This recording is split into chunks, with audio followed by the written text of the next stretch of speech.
নমস্কার। আশা করি আপনারা ভালো আছেন, সুস্থ আছেন। আপনারা সর্বদাই ভালো থাকবেন, সুস্থ থাকবেন। আজকে আপনাদের মাঝে যে বিদ্যা নিয়ে হাজির হয়েছি, যে মন্ত্রটি দিতে এসেছি আপনাদের মাঝে সেটা হচ্ছে বিষারি মন্ত্র।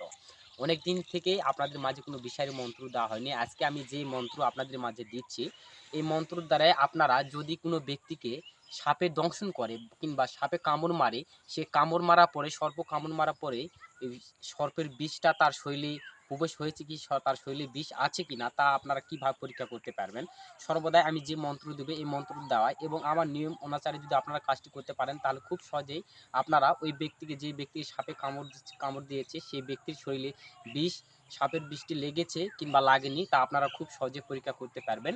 তো মন্ত্রটি প্রথমে আমি স্ক্রিনে দিয়ে দিচ্ছি এবং মুখে বলে দিচ্ছি, আপনারা সুন্দরভাবে শুনে নিন, তারপর আমি নিয়মটি বলে দিচ্ছি। মন্ত্র হচ্ছে কৃষ্ণ তুলসী রাম তুলসী কাল তুলসী পাতা, তোমা কাছে নাহি যায় কোন সাপা লতা, যদি পরে তপ রসদ সর্প রোগী গায়, সর্পের যতই বিষ ছুটিয়া পালায়, কেলি কেলি হেলি হেলি রাং রাং ঠ ঠ টং টং বিষ নাই অমুকের অঙ্গে আর নাই, কার আগে মা মনসা দেবীর আগে, কার আগে বিশহরি রায়ের আগে আর বিষ নাই।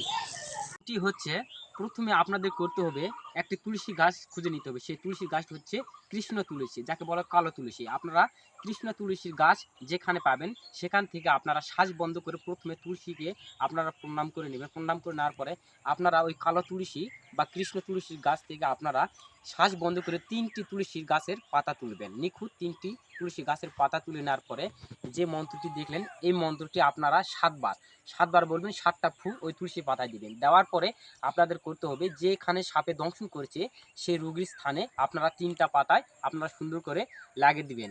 যদি তুলসীর পাতা ওখানে চুম্বকের মতন আটকে থাকে তাহলে বুঝবেন সাপের বিষ শরীরে আছে, আর যদি পাতা ঝরে পড়ে যায় তাহলে বুঝবেন সাপের বিষ লাগেনি। তারপরেও আপনারা ডাক্তারের চিকিৎসা মতে আপনারা জেনে নেবেন, বিষক্রিয়া ক্ষয় করবেন।